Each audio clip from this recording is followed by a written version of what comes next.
In a world where magic exists, there are 4 continents, 20 nations, and various species. In Rondell, after the era of myths and swords, the current age is referred to as the Age of Magic, where magic has developed extensively. However, despite the advancements in magic, the political system remains feudal, with kings and nobles maintaining class divisions. This era is known as the Golden Age of Rondell. On December 29, 1999, in the Magic Century, the day before the new century began, the will of an archmage named Manuel Lucas was revealed, shaking the world. Lucas announced he had hidden power, knowledge, and wealth somewhere in the world, inviting anyone to claim it. As the Ninth Circle Lord Wizard and an Archduke of the Bring-Up Empire, Lucas played a pivotal role in ushering in Rondell's Golden Age. His message inspired citizens from all walks of life to embark on quests to uncover his legacy. Rumors spread wildly, with some claiming Lucas's dungeon lay in the Dragon's Barren Lands, others believing his assets were hidden in Alia's tax-haven nations, and still others imagining a sky fortress in the Sea of Storms. Despite decades of investigations, no clues were found. 20 years later, a man discovered he had acquired Manuel Lucas's fate, a revelation that filled him with excitement. In 2007, at Lawrence Castle, Adrian Lawrence, the second son of Viscount Lawrence, expressed his intent to resume his studies.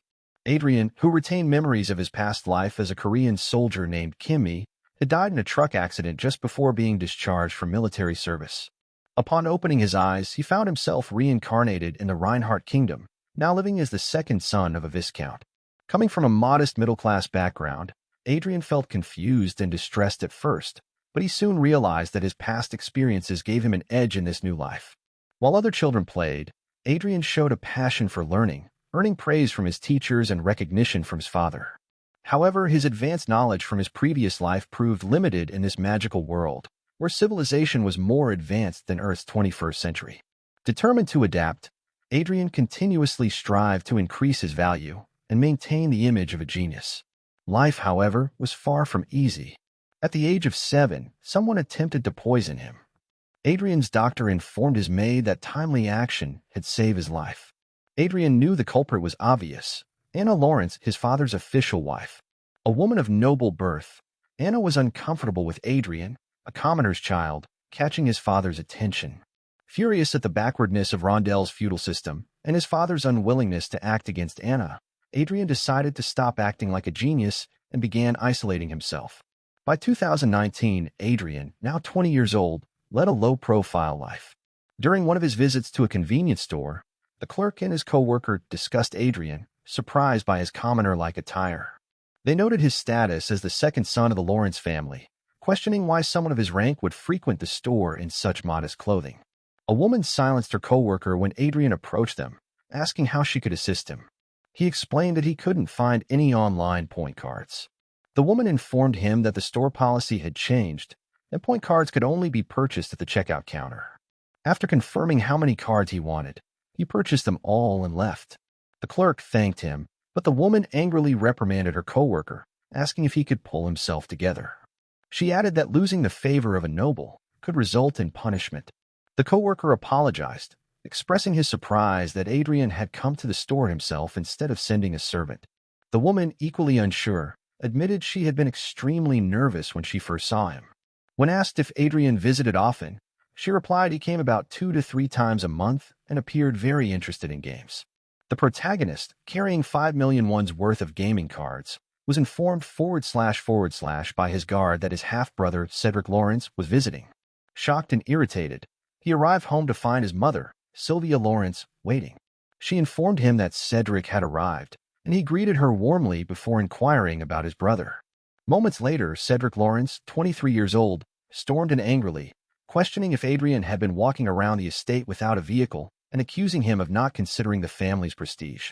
Adrian knew Cedric, despite his constant preaching, spent most of his time pursuing women and believed Cedric couldn't take care of himself without their noble status. However, knowing that arguing back would only escalate the situation, he withdrew, promising to be more mindful in the future. Cedric smugly remarked that being common or mixed blood wasn't something to be proud of. Adrian asked Cedric why he was there. Cedric revealed their father planned to have him take over a business called Far's Distribution, part of the Lawrence family's ventures in the mining industry. Understanding the implications, Adrian agrees to refuse the offer, prompting Cedric to laugh and tell him to keep doing whatever he is doing. Sylvia Lawrence, concerned, asked if he was all right. He reassured her and noted that staying uninvolved was the wisest course of action. After a poisoning attempt years ago, he had abandoned his image as a prodigy, minimized interactions with vassals, and avoided drawing attention. His father, uninterested in a concubine's child who wasn't a genius, had become indifferent, sparing him from further life-threatening situations. For 10 years, he lived quietly, erasing his presence. Upon graduating from the academy, he left the castle with his mother. However, many of the servants were under the influence of his father's official wife, Anna Lawrence, making it impossible for him to speak freely at home. One day, he overheard a maid mockingly remarking that he was desperate and running away from reality. Ignoring her, he retreated to his room, picked up his gaming gadget, and wondered if games had become his escape. Logging into Chronicle Online, he noticed the game had synchronized his character with his real-life body. Smirking, he realized this meant someone could monitor him virtually. The system warned him that abilities in the game would affect reality. 10 years ago, when Adrian was enrolled in Royal Academy, and he was researching Manuel Lucas for an assignment, our boy noticed that Lucas's family crest resembled the English word Y. This resemblance puzzled him, making him wonder how English could exist in that world. He speculated that Manuel Lucas might also be from Earth. However, he decided not to jump to conclusions and search more about it first. All the evidence was pouring that it was from Earth.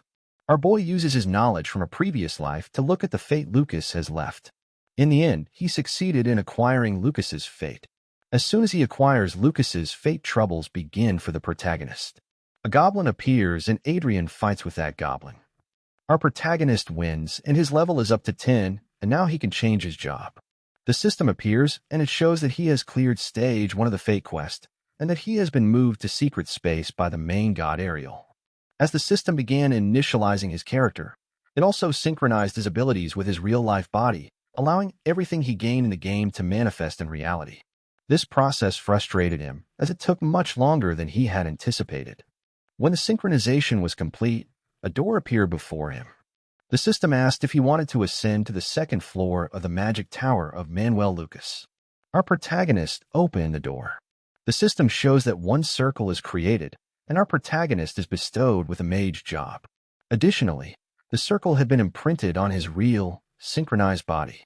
Reflecting on this, Adrian understood that the true value of fate was not in money, but in the synchronization itself.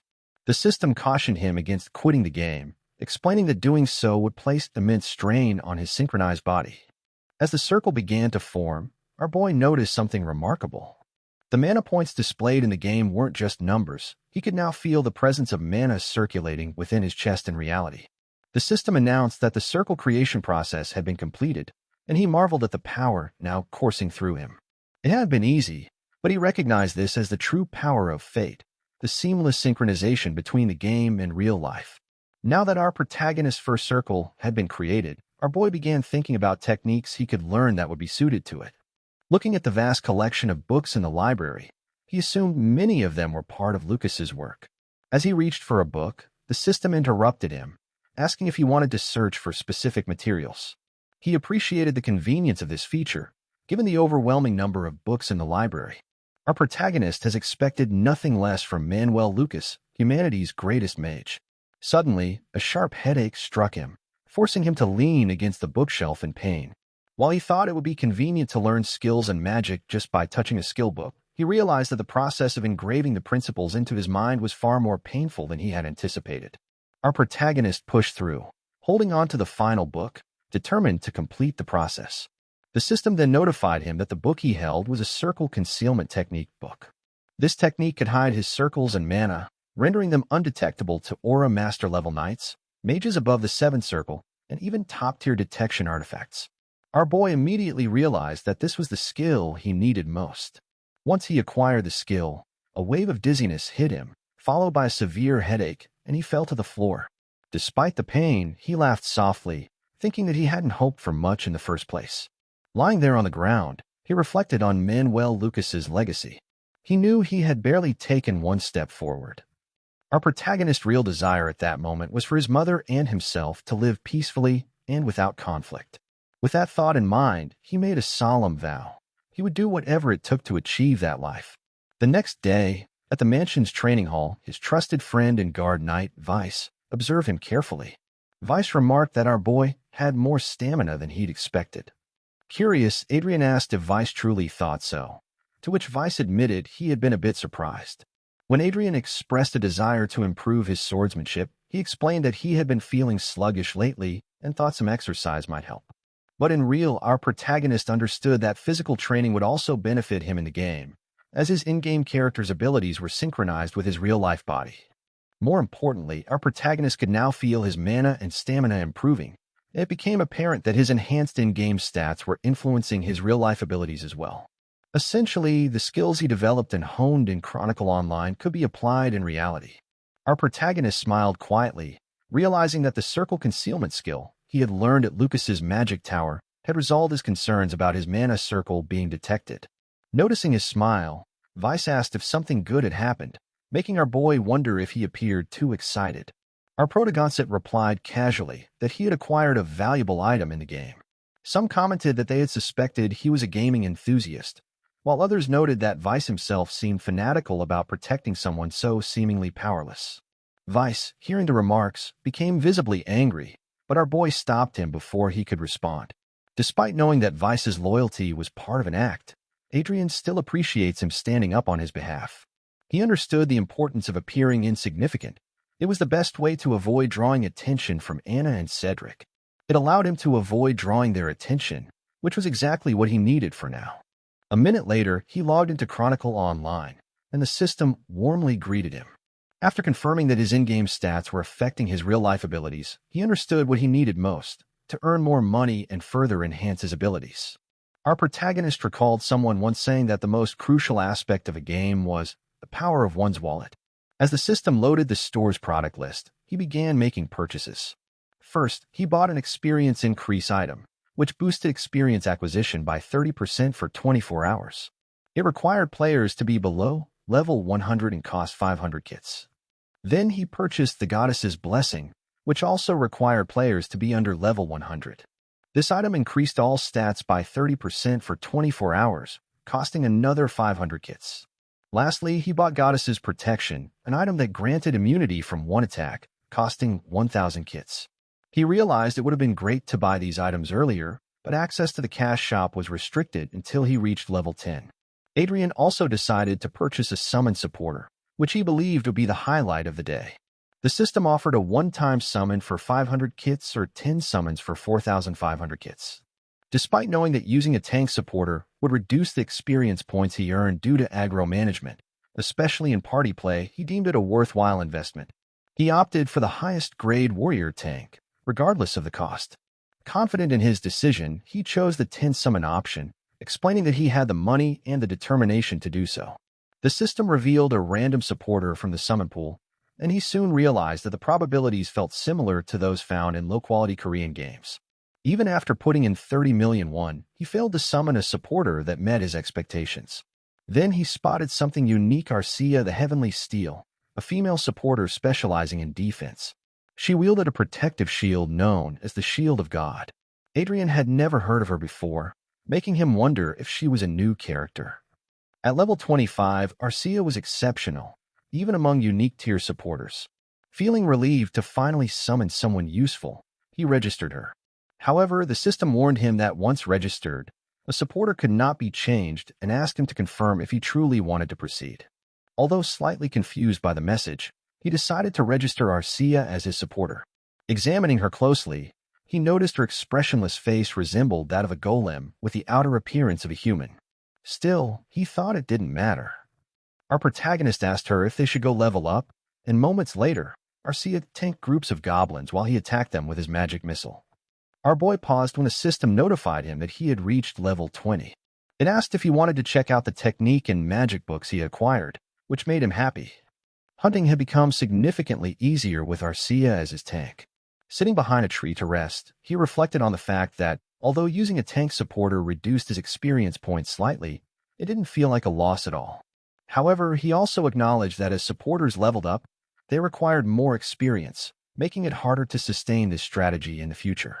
The system suddenly warned him that he had been playing for 15 hours in real time without taking a break. It strongly urged him to log out and rest. Adrian wondered if gaming was more exhausting than practicing magic in real life.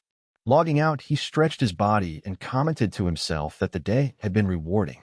Planning to take a short break before heading to the training hall, he turned and noticed someone standing beside him. To Adrian's shock, he realizes it is his supporter, Arcia, looking at him with her usual blank expression. Adrian panics, looks at her expressionless face, and asks her who she is. She replies that she is his support. Our boy tells her that it is not what he is asking, and that he is asking how she came out of the game. She replies that she understands it now, and says he must be curious about how she maintains her substance in reality, to which he agrees. While noticing that, seeing how she can make a precise distinction between reality and the game, it seems like she understands her situation properly. She tells our boy that she is an android, and her creator is Manuel Lucas. As predetermined by her master, her appearance and combat characteristics are that of Arcia of Heavenly Steel. Our boy tells her that, in other words, she is one of Lucas's legacies, to which she replies yes. Adrian frustratingly thinks that if he knows it will happen, he wouldn't have chosen that tanking supporter, but he knows that's something a little more versatile. He is not being picky because he doesn't want her, but if it is something like that, the sister should have let him know in advance. Adrian asks her if her stats are the same as in the game. She replies yes and tells him that the restricted stats will be recovered as his level in Chronicles Online increases. Functionally, she thinks her maximum stats are comparable to that of a Grandmaster, making Adrian shocked. Knowing that when the Knight rankings are divided into 9 classes, it's equal to the 8th class, and a Grandmaster is the same rank as an 8th Circle Mage. Also, it is on par with the continent's strongest, and even in the Reinhardt Kingdom, the highest ranked mage is in the 7th class, and there are only 8 mages in the 8th class in that world. Adrian wonders if Manuel Lucas created a monster of that level, and thinks that, at any rate, it is helpful to have a trustworthy and incredible ally who only listens to his orders. The problem is, he wonders how he is going to hide her. Adrian asks her where she was before she was summoned there, and what about reverse summoning? She replies that she is stored in a standby state in a maintenance warehouse located in Haverhill, Holy City, and she is then transmitted by the Lucky Encounter management server. Then she tells Adrian that transmission is only possible at the time of initial shipment, so after that, if she wants to return to the maintenance warehouse, she has to go herself. Our boy asks her if there is a stealth or magic concealment function, and she replies that since she is in the warrior class, there is no stealth function, but mana concealment is possible. Then he orders her to try it, and she obeys him straight away. Then Adrian notices that the protective shield covering her armor disappears along with the mana, and fortunately, like him, she has the mana concealment skill, so she won't be discovered by the knights. Adrian says that there is no helping it, making her confused, and tells her that his impression is already the worst anyway. A moment later, the people outside the mansion whisperingly ask if they heard the rumors that our boy is now openly inviting a woman into the mansion, and the others reply that they heard it too. They say the maids caught him in the room with a woman. Also, they hear that they go everywhere together and think that our boy must be the most shameless person in the world. His mother asks him when he is going to get married and tells him that she doesn't mind if his girlfriend is a commoner, while Vice is shocked that he has already become an adult. Adrian is shocked to see that he reaches level 30 and his Lucky Encounter quest stays at stage 2, with a condition of defeating the Orc Warrior Cants and a reward to unlock Manuel Lucas's Magic Tower's 3rd floor. Adrian thinks if he plays the role of an immature young master who brings a strange woman into his mansion, no one will suspect Arcia, although his mother's reaction is quite embarrassing. Then he asks Arcia what happens to her real-life body when she is connected to the game. She replies that it'll be switched to eco mode, so it's like her taking a break. However, her monitoring function is in operation for his protection. Adrian asks her if it means if there is a problem outside, she can let him know or respond right away, and she replies yes while looking at their side. Suddenly, a loud growling sound can be heard, and Arcia shields Adrian while he asks her if it has begun, to which she replies yes. A huge monster walks closer to them, the Orc Warrior Cants, with health points of 5,500, glares at them, and the Fate Quest Stage 2, Defeat Orc Warrior Cants, starts. Cants calls him human and says he could become special if he gets rid of him. The system warns Adrian that using consumable attack items such as bombs and scrolls is impossible, making him notice that items designed to make hunting easier are prohibited. He asks if Manuel Lucas wants to raise his disciples to be strong. Adrian calls Arcia, knowing that it won't be easy to beat Cants. Kant swings his sword forward, yelling for him to die, but the sword hits Arcea's shield and bounces back slightly due to the force, leaving him shocked and confused. Our boy then aims and attacks Kant using his magic missile. The system shows that his attack crits and Kant's health points drop to 4,300. As Kant falls slowly, Adrian feels thankful that he equips himself with high-quality gear because the power of his magic missile surpasses that of a first circle mage. He thinks that if it is a monster of the same level, he could easily one-shot it. However, he hears a sound from the side, and Kant attacks him. Fortunately, Arcea blocks the attack in time with her shield. Adrian exclaims that it is crazy and notices that despite Kant's absurd health points, he is clearly critically wounded. He asks if Kant is abnormally tough, while Kant continuously strikes Arcea's shield. Adrian knows that he will die if Kant lands even one hit and feels relieved that Arcea is there with him. However, it is a lie if he says he isn't nervous as an enemy charges at him with such force. He knows that he has already died once before. He then activates his magic dig, which is earth-digging magic, causing Kant to trip and fall hard on the ground. Our boy thinks that at this level, there is no way he will let his fear cloud his judgment. He orders Arcea not to let Kant get up while he continues attacking, to which she replies yes.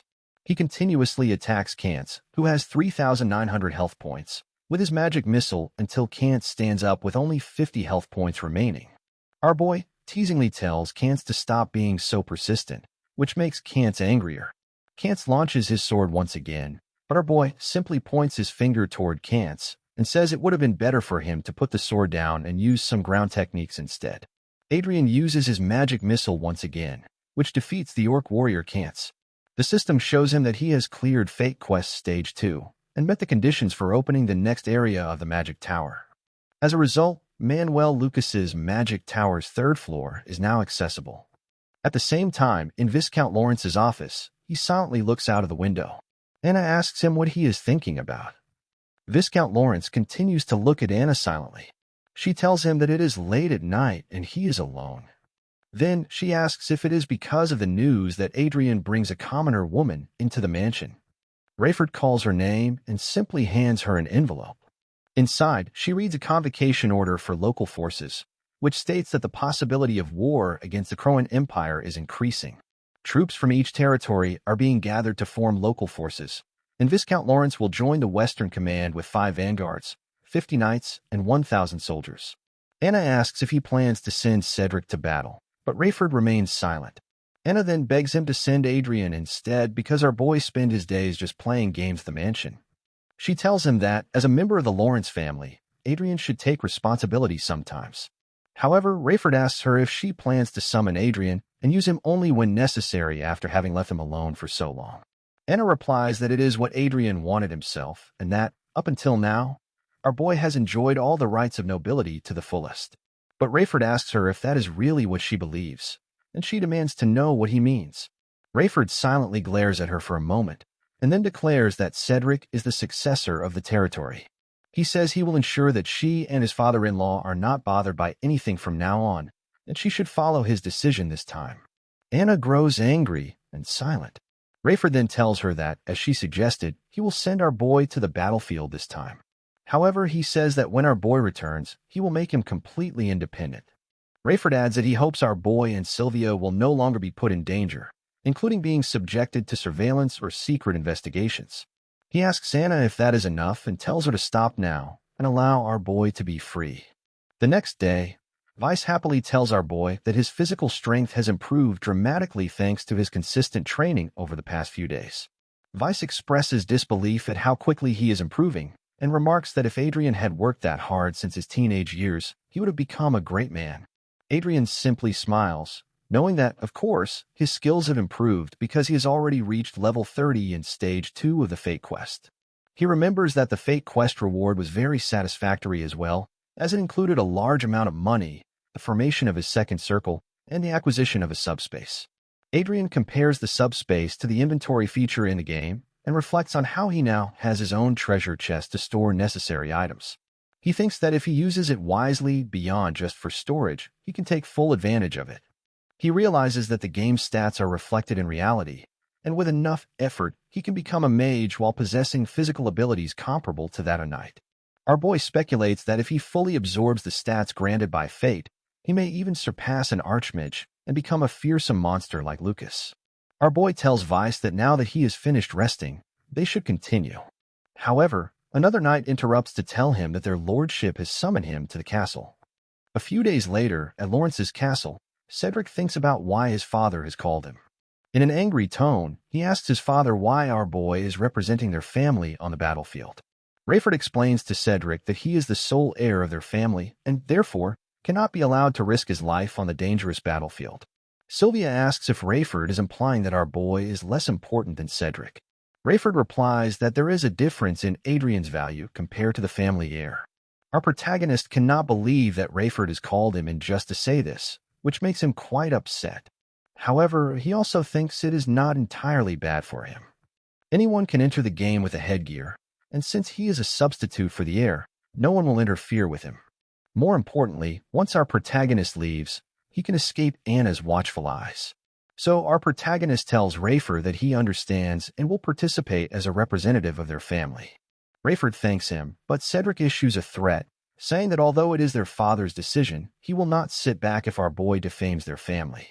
Our protagonist finds it somewhat amusing that Cedric, who is staying behind, is saying this to his younger brother, who is going to war for him. Our protagonist also wonders why Cedric is acting so immature and guesses that they have grown distant. Our protagonist assures them he will try his best, but then his father calls him over and asks to talk privately. A minute later, they arrive at the bridge, and our protagonist wonders if Rayford has something private to discuss, as he has asked his guard to leave.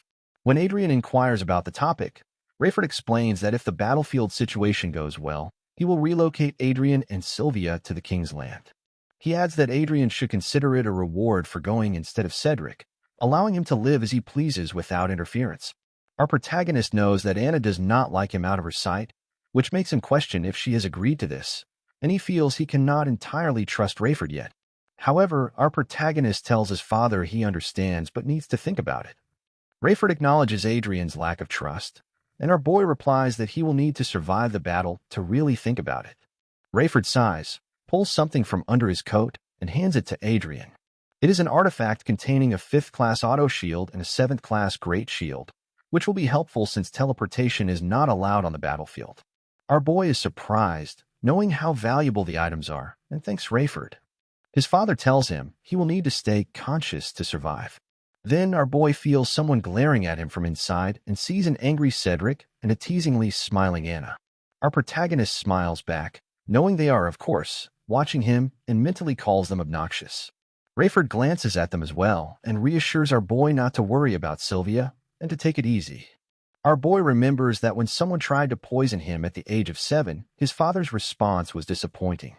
His father has disappointed him many times afterward, but surrounded by enemies, the only person he can trust right now is Rayford. Our protagonist tells his father that, of course, he will trust him, which surprises Rayford, and he agrees. A moment later, Rayford is alone in his room and feels a massive headache. He uses pain mitigation magic, which brings him some relief. After regaining his composure, he stands up and reflects on how Adrian has been acting differently ever since the poisoning incident. Meanwhile, in Adrian's mansion, his mother is crying. Adrian tells her not to worry too much because she knows he can take care of himself. However, Sylvia still worries and asks what will happen if they hurt him during the battle.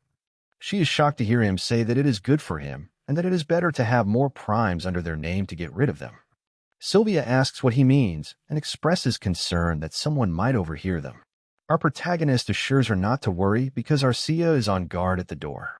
He tells his mother that he is not just taking hits anymore because it is almost over and asks her to wait a little longer. 2 days later, Harmon looks at Arcia and asks protagonist that who is she, and our protagonist asks if Harmon don't know about Arcia. Harmon tells Adrian that he has heard about their relationship, but is unsure about bringing his lover to a potential battlefield.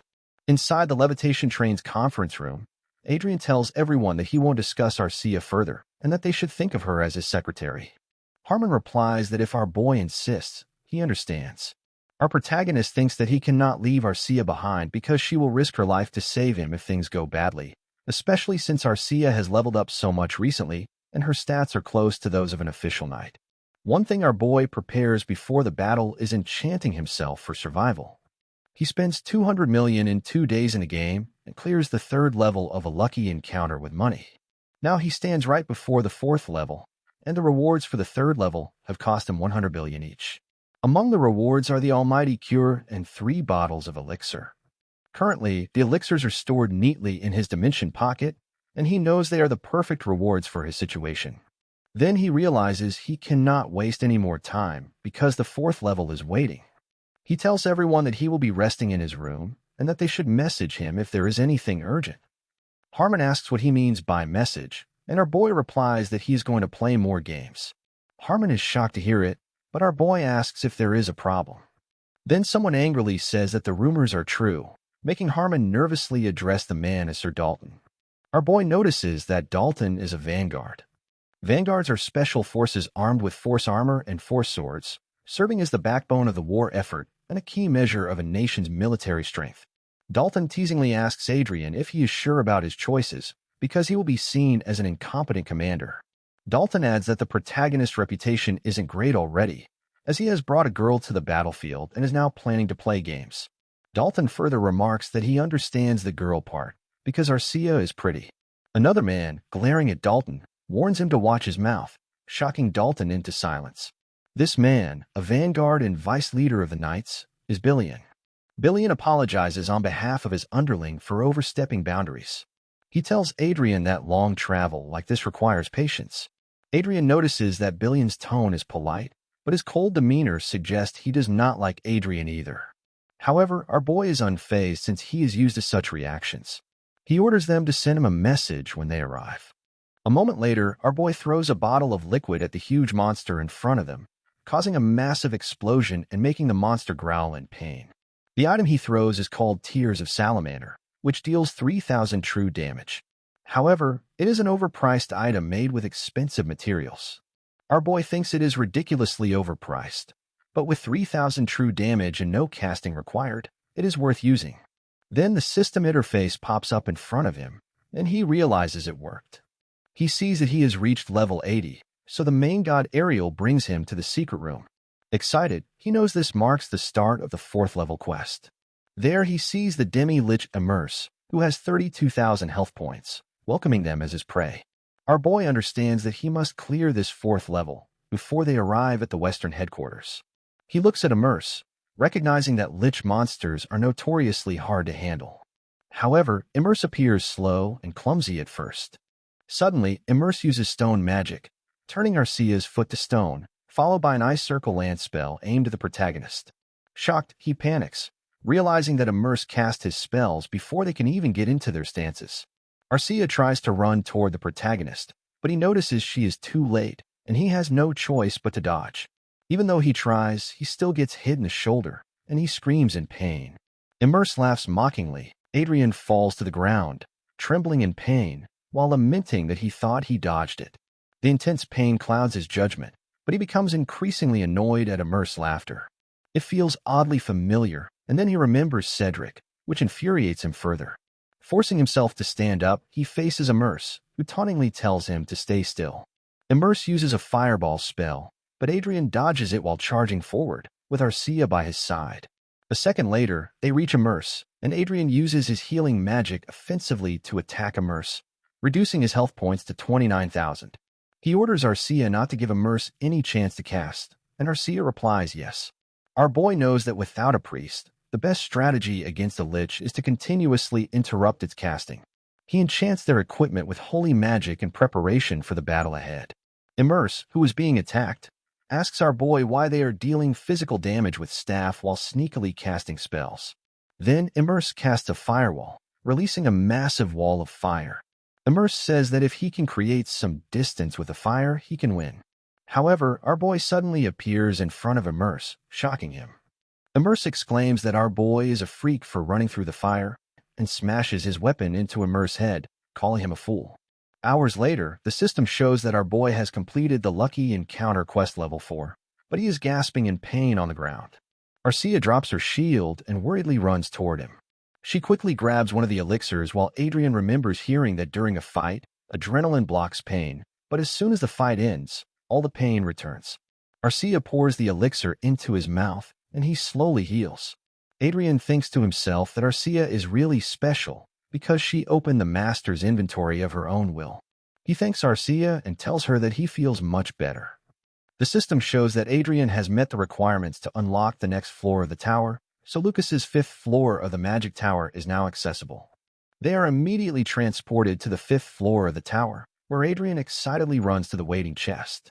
He eagerly opens it, saying they should see what the rewards are this time. The system shows that he has acquired 500 billion loot and a pair of all-around glasses. He wonders what the glasses are, knowing they couldn't be random since they are a gift from Archmage Lucas. Adrian opens the detailed description of the glasses and discovers that they possess multiple functions: analysis, observation, clairvoyance, and enhanced vision. They allow him to analyze a living being's purpose, stats, and emotions, as well as verify the truthfulness of conversations. The glasses can also see through obstacles and offer visibility over a range of hundreds of meters to several kilometers.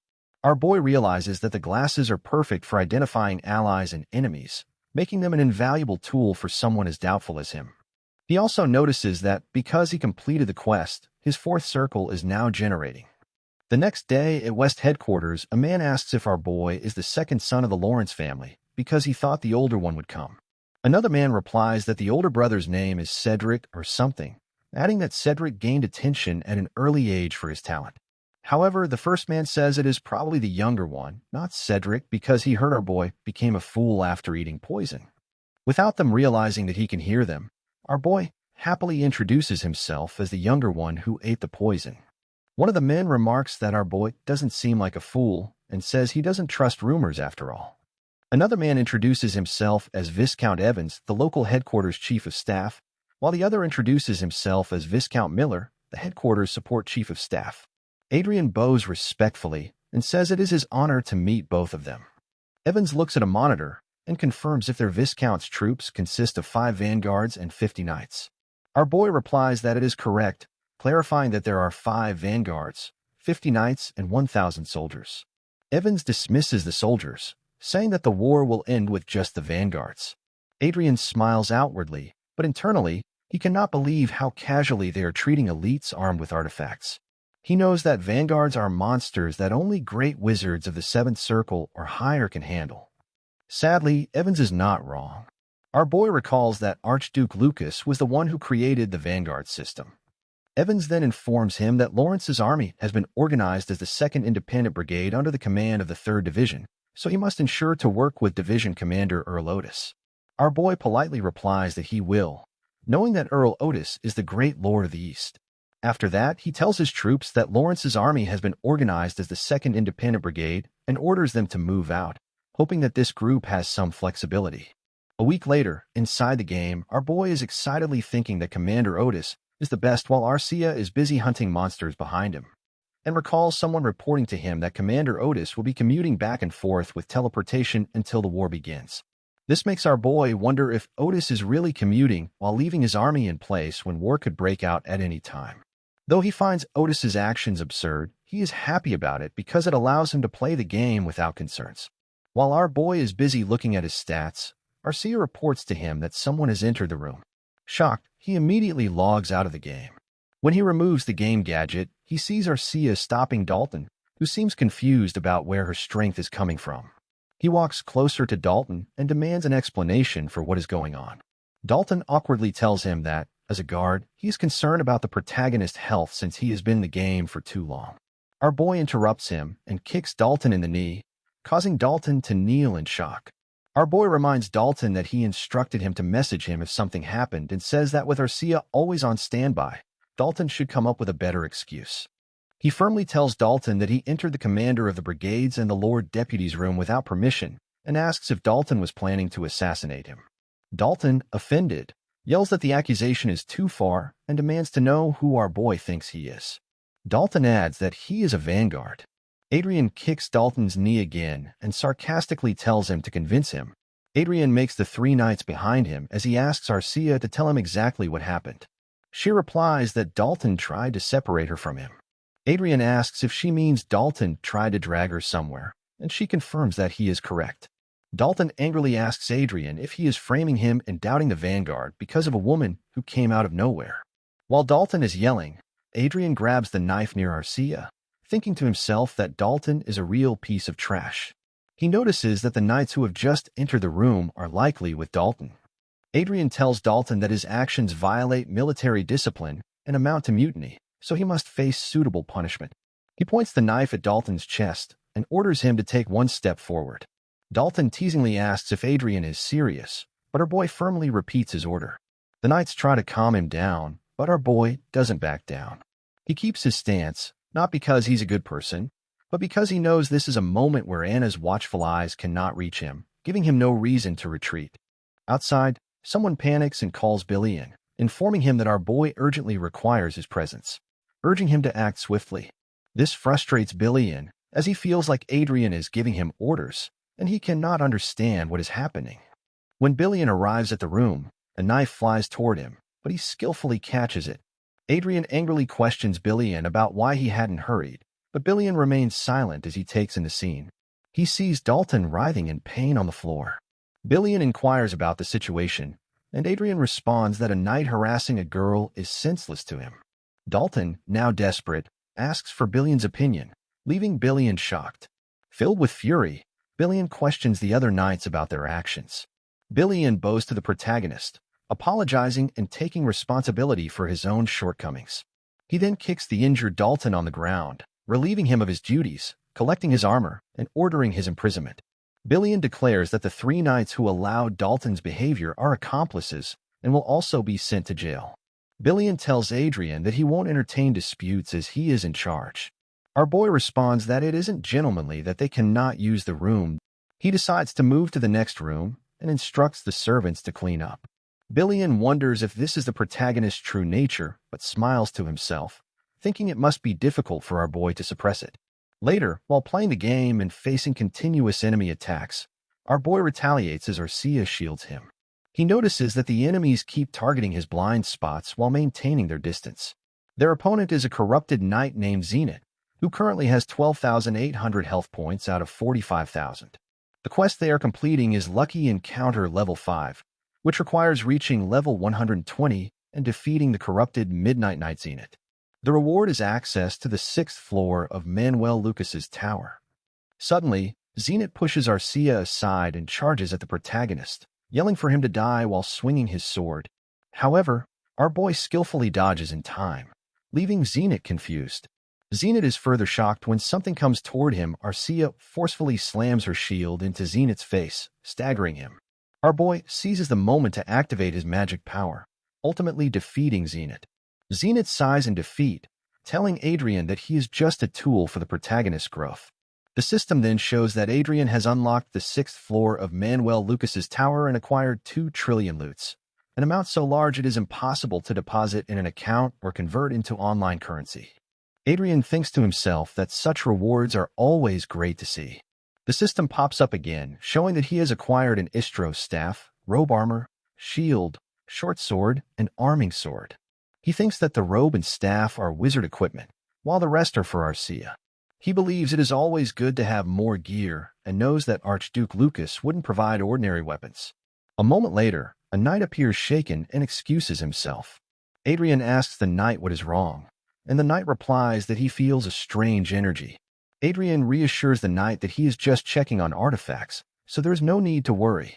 Our boy examines the items in front of him after the knight acknowledges his request and departs. He retrieves a sword from his inventory, realizing it is the 4th sword commonly used by vanguards. He understands that anyone could temporarily wield the vanguard's power by charging the equipment with a battery-like device. Vanguard's force equipment enhances the knight's aura, which, unlike mana, cannot be artificially created. He speculates that wizard equipment might share similar features. He notices that the Istro staff and robe possess special skills related to aura storage, leaving him surprised. He begins to understand why everyone is so interested in Archduke Lucas's fate. 2 weeks later, our boy reflects that it has been 2 weeks since he was appointed the representative of the Lawrence family. Leading the army on the front lines against the Crowan Empire, he tells the knights that he does not require guards, to which they all agree. The tense atmosphere, which had been on the verge of erupting into war, seems to have eased. Despite this, the knights remain apprehensive of him due to the Dalton incident. He considers it beneficial that he has shown them who he truly is. However, one thing still stood out: Bill's friendly attitude towards him. Our boy notes that Bill seems both curious and cautious around him, but he dismisses it as unimportant and refocuses on the game without interference. He then notices Arcia, who now has a happy status. This confuses him, as he has never encountered such a status before. He wonders if her happiness stems from their walk, likening her to a puppy. Observing her, he realizes that even a homunculus experiences emotions, though he still knows little about her. Her weak individuality leads him to believe she must have likes and dislikes. As leaves swirl around him, he shields his face and sees a beautiful view ahead. He looks back at Arcia, noticing her joy, which makes him laugh quietly, leaving her puzzled. Moments later, they reach their base, and he suggests they go for walks more often, to which she agrees. However, they are interrupted by a man who confronts him. Adrian asks if there is an issue, and the man shyly offers him a drink. He notices the man's name is Lopez, with a status of embarrassed and awkward. Spotting two other knights laughing nearby, he understands the situation. Pointing at the knights, he asks Lopez if they had put him up to it. Deciding not to engage, he walks away, telling Lopez he is not interested. Before leaving, he pauses and asks Lopez why he became a knight. Lopez apologizes for disrespecting him and explains that it was not his intention. He shares that it is rare to see someone with more than two exceptional talents, other than a homunculus. Adrian realizes Lopez possesses a high aptitude for mana and rare traits, leading him to question why Lopez serves under other knights. However, he concludes that it is not his problem. He apologizes and tells Lopez that he could have achieved more success as a wizard, leaving Lopez shocked and confused. Adrian then orders the other knights to stop bothering Lopez. Once back in his room, our boy contemplates the missed opportunity of involving Lopez, as he wishes to avoid unnecessary problems. However, he considers Lopez's talent wasted and believes that if Lopez could combine magic with Vanguard Force equipment, he might become a magic swordsman. Despite this, he knows that talent alone does not guarantee success. He reflects on the fact that Lopez became a knight at an early age and recognizes potential in recruiting him. The main obstacle is Earl Ortiz, as Lopez serves under a different earldom. Our boy contemplates bribing Ortiz, considering the Earl's personality. Though unsure of the value of high and very high talents, he realizes the importance of building his influence and sees this as the perfect time while being away from the earldom. He informs Arcia that they will be busy soon. Meanwhile, Lopez walks through the corridor, reflecting on the protagonist's remark that he could have been more successful as a wizard. Initially, Lopez had assumed our boy to be an arrogant aristocrat, but this suggestion leaves him reconsidering his choice. Lopez informs Commander Ortiz that he has arrived as ordered. Entering the room, he asks why Ortiz summoned him. As he steps inside, Lopez notices our boy seated in front of Ortiz and wonders why he is there. Ortiz greets Lopez warmly and reveals that the man before him is the representative of the Viscount of the Lawrence family. Brigadier Adrian Lawrence listens as Otis informs him that, from then on, he will serve Adrian as his lord, leaving him bewildered. Our boy reflects that no matter how much potential someone has, it is meaningless without a system to harness that potential. Looking around the room filled with people, he muses that no one could have imagined how many individuals were on the wrong path. Among them are Earl Otis's underperforming knight Alan Lopez, Barbara Anderson, Eric Jones, Nicole Brown, a maid from a neighboring army, and Linda Noah. Our boy recognizes that each of them possesses extraordinary talents, but has chosen paths that lead to unremarkable lives. Linda excuses herself and asks our boy if he truly believes she could become a wizard, as her test results previously showed a negative outcome. He assures her that the testing equipment must have been faulty, but she remains skeptical. Our boy observes that Linda's mana is extremely high, as are her intelligence and learning abilities.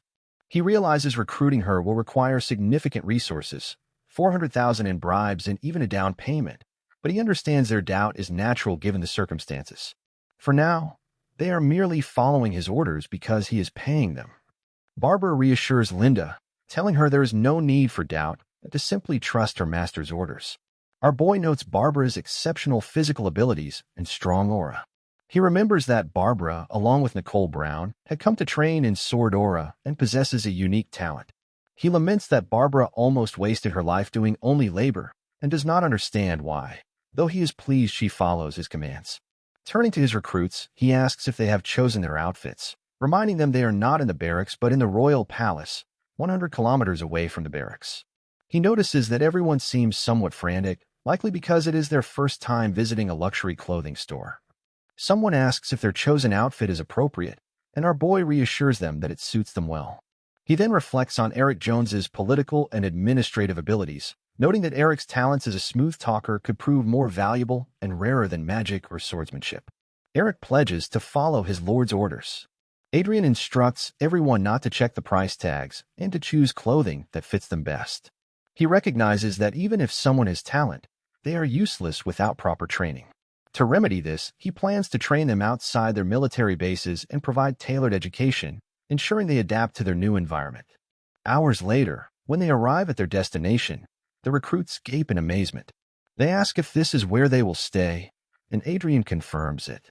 He informs them that butlers and servants have already been hired, so their sole focus should now be on their education. While handling finances, he explains that apart from the down payment, he is paying them their salary in advance. He informs them that their monthly salary is 20 million loots, amounting to 240 million loots annually, regardless of their past statuses. He assures them that the terms of their contracts are identical and encourages them to exceed his expectations. Adrian also tells them that if they prove his instincts correct, their pay will increase accordingly. He acknowledges that progress might be slow despite their best efforts, but he urges them to work hard and avoid disappointing him. Additionally, he warns them not to create unnecessary tension by bickering, and they all agree. Finally, he advises them to immediately inform him if anyone offers them a bribe to betray him, promising to pay them double the offer amount. This declaration leaves them shocked and confused. Our boy envisions the residence becoming a hub for recruits he selects personally. He believes it is his responsibility to create an environment where their talents can thrive.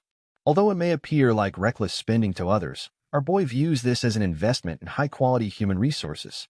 Later, while walking on the street with Arcia, our boy contemplates the need to confront Cedric and considers finding a safe haven for his mother, akin to a safety jail. As he deliberates, he notices someone spying on him. Arcia captures the man by the neck, and our boy greets him cheerfully. A few days prior, he had been uncertain if people were aware of his efforts to recruit what he referred to as ordinary people. However, Cedric directly contacted him and advised him to mingle with others. Cedric calls Adrian directly and says that he needs to mingle with people like him. Adrian thinks that foolish Cedric is basically admitting that he is watching Adrian's every move. While the man asks what he wants, Adrian simply asks how the man has found him there and comments that it seems like he is teleported from the royal palace without an escort. He grabs the knife from the man's waist and remarks that he is pretty sure he has detached him. However, the man claims he has no idea what our boy is talking about. Our boy glances at Arcia and tells the man that he knows he is the spy planted by Cedric. At that moment, Arcia slams the man hard onto the ground as our boy asks him if he wants to die or answer questions. The man begins trembling in fear when he realizes his aura is useless, and he wonders if Arcia is an aura expert. It dawns on the man that Arcia is not just any woman, and if he does not speak, he will die. Panicking, the man agrees to talk and says he will reveal everything. A few minutes later, our boy tells the man that he understands now. Cedric's spy in the teleportation office has provided the information. Adrian taps his sword against the man's neck and guesses that the man is telling the truth based on his fearful and confused state. This makes our boy consider whether he should lie to scare Cedric further. Adrian informs the man that he already knows how Cedric is gathering information on him, but there is something interesting about it. He pulls away the knife and states that the man is simply following Cedric's orders reluctantly, without opposing him outright. The man fearfully glances at Arcia and nervously asks our boy if he is truly ready to go against his master, Cedric. The man is about to ask how our boy has discovered this, but Adrian points the knife at his head and says it is enough. He then asks if the man wants to live, to which the man replies affirmatively. Adrian tells the man that he should work for him instead, and tells him his instructions are simple: provide daily updates as usual, and report to Cedric that there is nothing special about him. Adrian asks if he understands, and the man fearfully replies that he does.